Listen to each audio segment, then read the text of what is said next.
Hello student, तो स्वागत है आपका यूसीआई के यहाँ पर यूपी एग्ज़ाम्स में। और यहाँ पर आपको सबसे पहले आपका शेड्यूल बताया गया है जिसमें आपको डेली बेसिस पे वीडियोस मिलने वाले हैं, जिसके बेसिस पे आप अपने हर सब्जेक्ट की तैयारी को बहुत ही अच्छे से कर सकते हैं।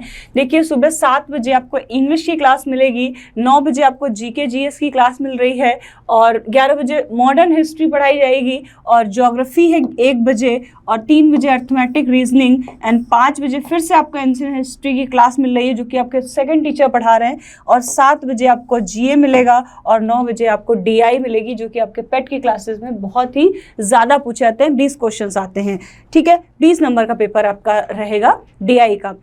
चलिए आगे देखते हैं।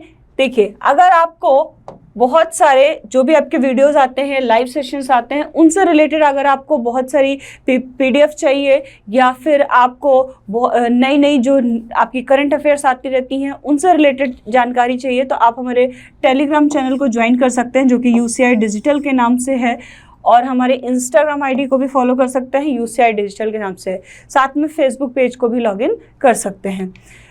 यहाँ पर अगर आपको लाइव कोर्सेज चाहिए और आपका प्रॉपर कोर्स, यहाँ पे आपको क्विजेस भी मिलने वाली हैं। बहुत सारे क्विजेस होंगी जो आपके एग्जाम से रिलेटेड होंगी, सब्जेक्ट वाइज आपको फ्री ऑफ कॉस्ट मिल रही हैं। इसमें आप काबिल या रेविंग्स के नाम से हमारी 2 ऐप हैं, उनमें से किसी को भी डाउनलोड कर सकते हैं।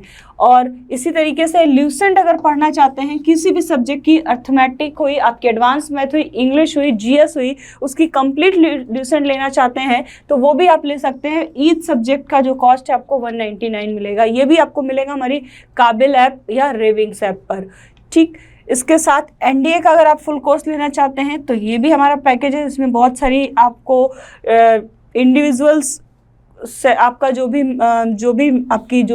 डाउट होंगे वो क्लियर किए जाएंगे। रिकॉर्डेड वीडियो भी मिलेंगे आपको और यहाँ पर आपको ऑनलाइन सब्सक्रिप्शन मिलेगा 6 मंथ या 1 ईयर के लिए। आप दोनों में से कोई भी ले सकते हैं। इसके साथ ही शुरू करेंगे आज का तीसरा पार्ट जिसमें है आपका परसेंटेज। यहाँ पर देखिए, परसेंटेज का ये जो क्वेश्चन है ये 2 तरीके से पूछा जाता है। बेसिकली ये जो क्वेश्चंस आते हैं कि किसी एक पर्सन ने जो खर्च है ना, उसका जो एक्सपेंडिचर है वो अलग अलग तरीके से खर्च किया है। 20% किसी चीज़ पर, 10%, 20%, 30% अलग अलग चीज़ों पर खर्च करता है। तो बेसिकली ये जो क्वेश्चन आता है ये 2 तरीके से पूछा जाता है।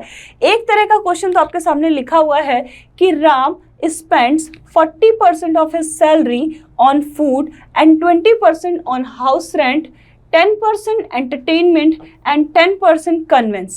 And if his savings at each month of are 1500, then find the salary per month, मतलब मंथ के हिसाब से आपको सैलरी बतानी है। तो देखिए, इस क्वेश्चन में कहीं पर भी आपको ये लिखा हुआ नजर नहीं आया कि शेष वर्ड लिखा हो। जैसे कि क्वेश्चन ऐसा कह दे कि राम अपने वेतन का 40% भोजन पर खर्च करता है, शेष 20% घर के किराए पर खर्च करता है। ऐसा लिखकर आ जाए कि शेष, या इंग्लिश में लिखकर आ जाए रिमाइंडर, ठीक है, रिमेनिंग पार्ट। तो अगर ये लिखकर आ जाए तो क्वेश्चन को सॉल्व करने का तरीका ही बदल जाता है। फिर वहां पर जो प्रतिशत है उसको हम अलग अलग सॉल्व करते हैं। यहाँ पर क्या है, यहाँ पर कहीं पर भी ये नहीं लिखा है कि जो आपकी प्रतिशत वैल्यू है वो अलग अलग सॉल्व की गई है। तो ये 2 तरह का क्वेश्चन बनता है, एक शेष वाला और एक ये सिंपल इस तरह का क्वेश्चन। शेष वाले में आपको हर प्रतिशत को अलग अलग सॉल्व करना होता है और यहाँ पर हम प्रतिशत को एक साथ सॉल्व कर सकते हैं। जैसे हमने मान लिया कि राम का जो इनकम है, राम की इनकम 100% है, क्योंकि हर चीज़ अपने आप में क्या होती है, 100% होती है।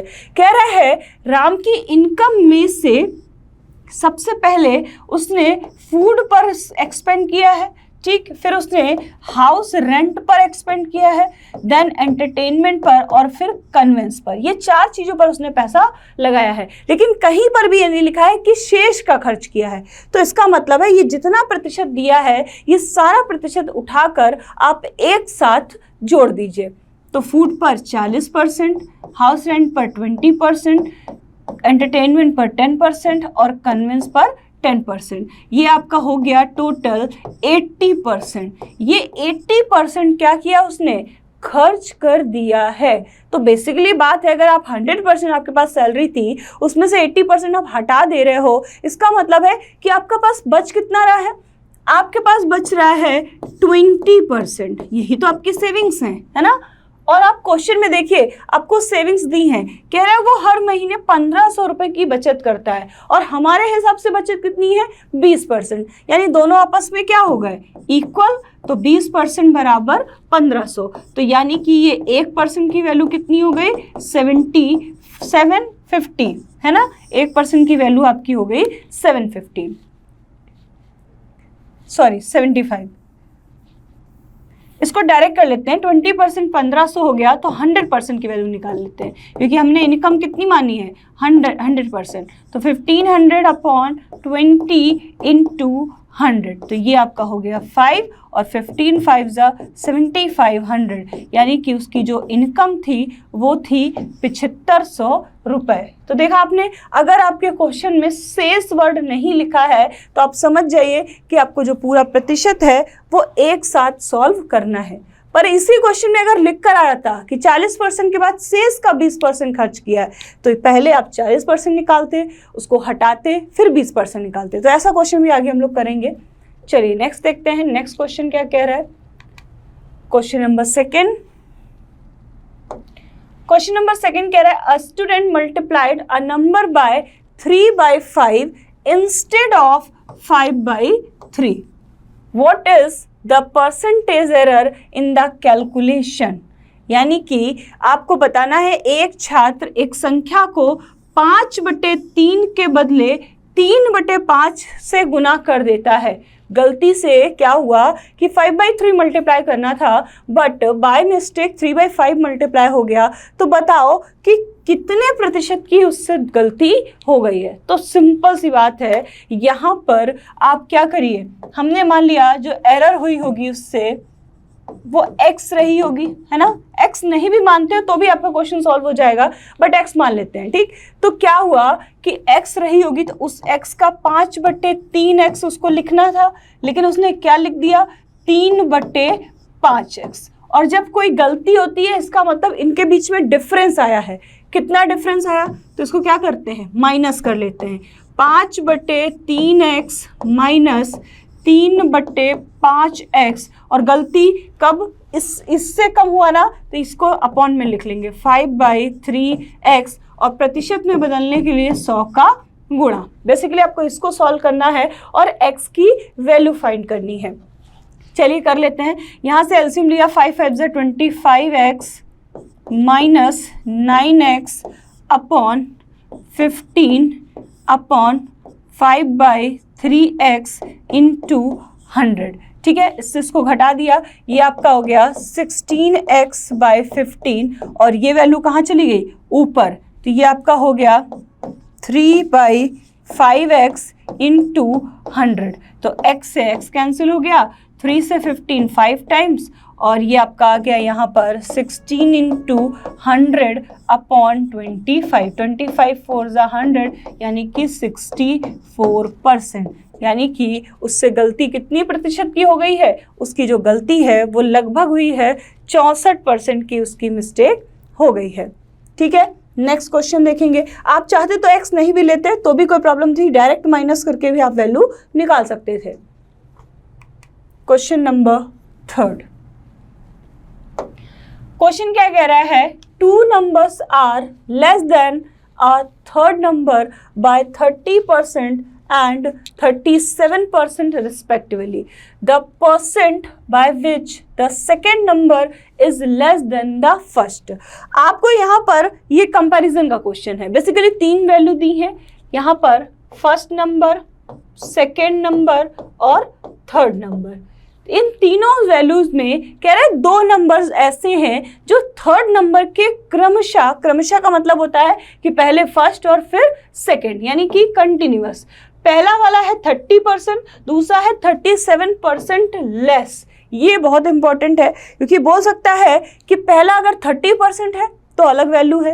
कह रहा है 30% कम है, इसका मतलब है आपको डायरेक्टली 100 से वो वैल्यू घटा देनी है। ठीक, तो हमने मान लिया क्योंकि कंपैरिजन थर्ड नंबर से है, कंपैरिजन बेसिकली किससे है, तीसरे नंबर से, तो जिससे कंपैरिजन होता है हम उसको मान लेते हैं। मैंने मान लिया थर्ड नंबर है 100। ठीक, कह रहा है 30% कम है, कौन सा, पहला वाला।